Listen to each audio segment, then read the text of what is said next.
Thank you, Lorenzo, for being able for us and for sharing with us this experience. Thank you, Marisa. Could you please explain which has been the Italy government lockdown policy since the beginning and how it worked? Yes. So, as you know, Italy has been the first country hit by the epidemic in Europe. So everything started in mid-February. I just wrote down a few dates to give you the exact timing. And we had the first case around the 20th of February.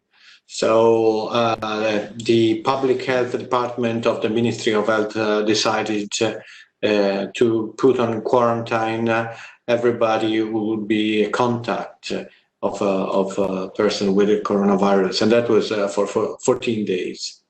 But then there were some areas that were particularly hit and where the virus was spreading. So on the 23rd February, the region decided to have some red zones. There were closed zones in small cities in which the virus was spreading. And at the first days of March, the red zone has been extended to 3 main regions in northern Italy. So there's been a sort of a lock of a few regions. But then the proper lockdown occurred on the 11th of March. And at that time, all the businesses were suspended, all the commercial activities were suspended, the schools were closed. So the lockdown started on the 11th of March. And how has the hospital activity changed during these weeks to adjust to this pandemic and the situation of lockdown?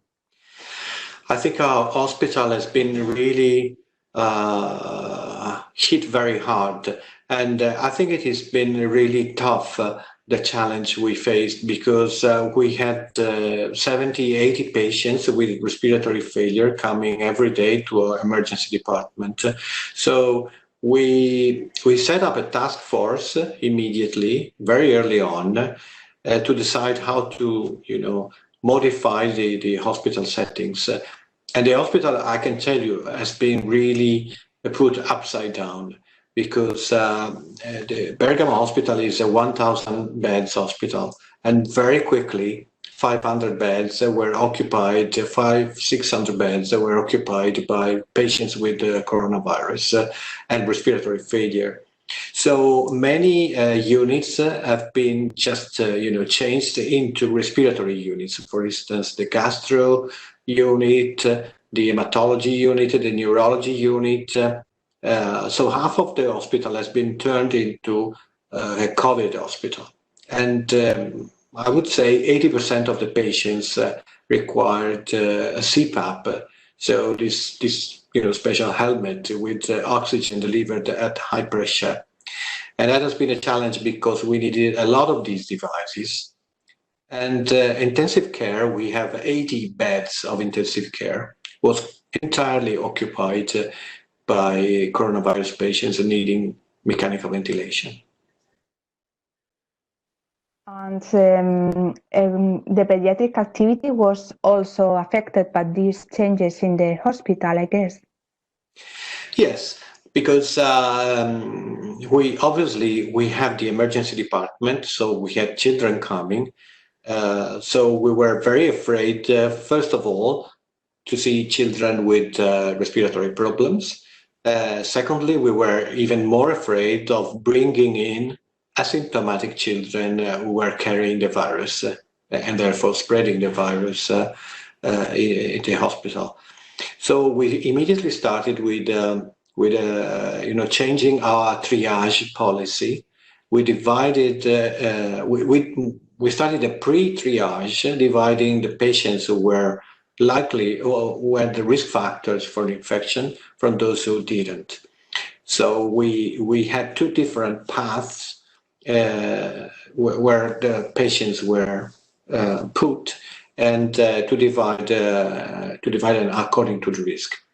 And also we started doing the nasopharyngeal swabs to all children and caregivers admitted for any reason.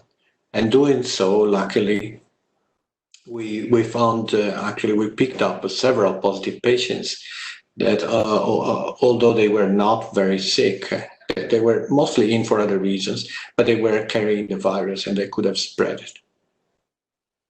Mm-hmm. And at national level, what was the donation and transplant program decision? Was the programs stop or they go on? The program slowed down very much, but did not stop.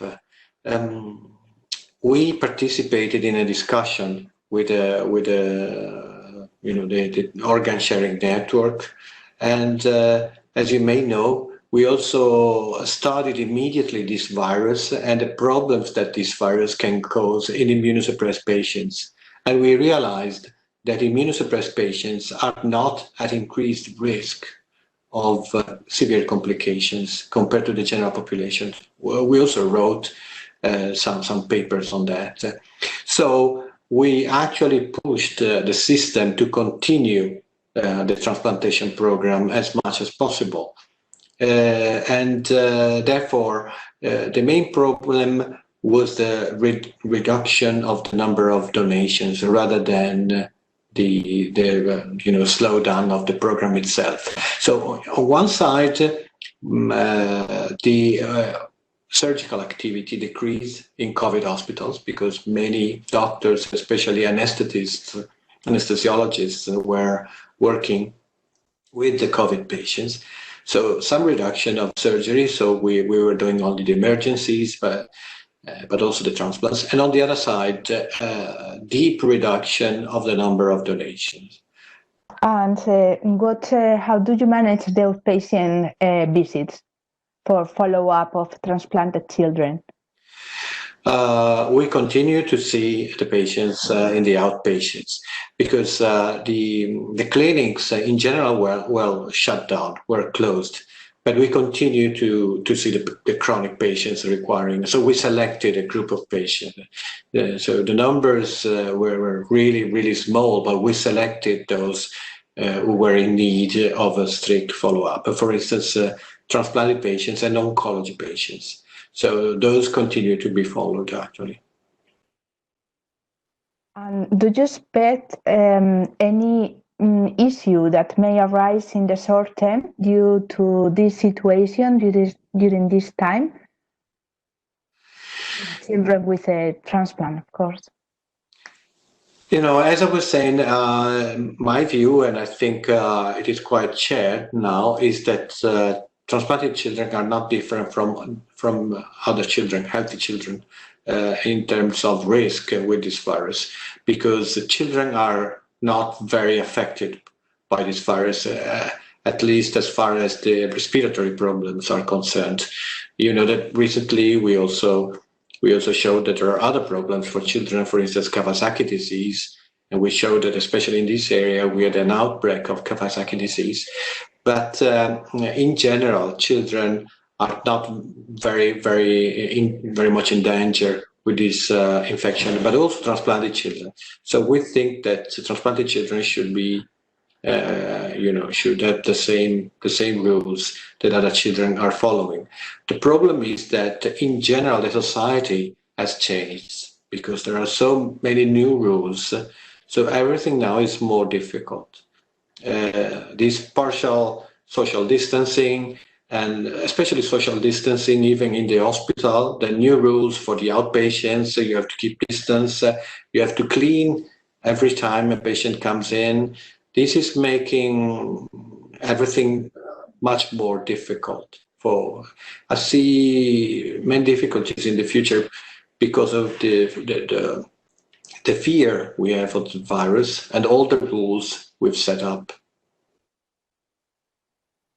Okay, and do you think, have you already recovered the normal working daily routine at the hospital, or is something that is going in the process right now? If we talk about the inpatient, as far as the inpatient work, I would say is more or less the same. It's back to normal. We had less patients admitted in the ward in the last month, but now we're back to normal activity as far as inpatients.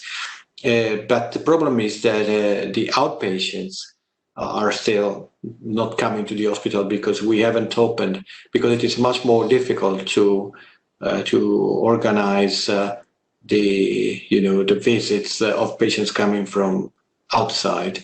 So that's still nearly closed, or let's say in the outpatient we're seeing just a very selected group of patients. And then the emergency department, we're going back to normal. During the lockdown, we have very few patients coming to the emergency department, only I would say the very sick ones. Now they restarted coming also for minor reasons. Okay, so nothing else? If you want to add anything else that you think is important of your publication, even you mentioned it before, but I don't know. I think it was quite challenging time, but it was interesting. Something I didn't mention was that we pediatricians and also myself worked with the adult physicians looking after patients with respiratory failure, and that was quite an experience. That was very unexpected, a real crisis. But I think it was very important for us to participate in the care of these patients. We also realized that as pediatricians, I think we are not so bad, and actually we were appreciated our work. And this was nice because the hospital was working as one team. So it's been very important for the links, the relationship and friendship with other doctors in the hospital. That is, I think, very important, because at the end, usually we work separately, each one in their own side. But at this time, for this big crisis, we have been one team working for many people in need, and that has been really nice. Thank you very much.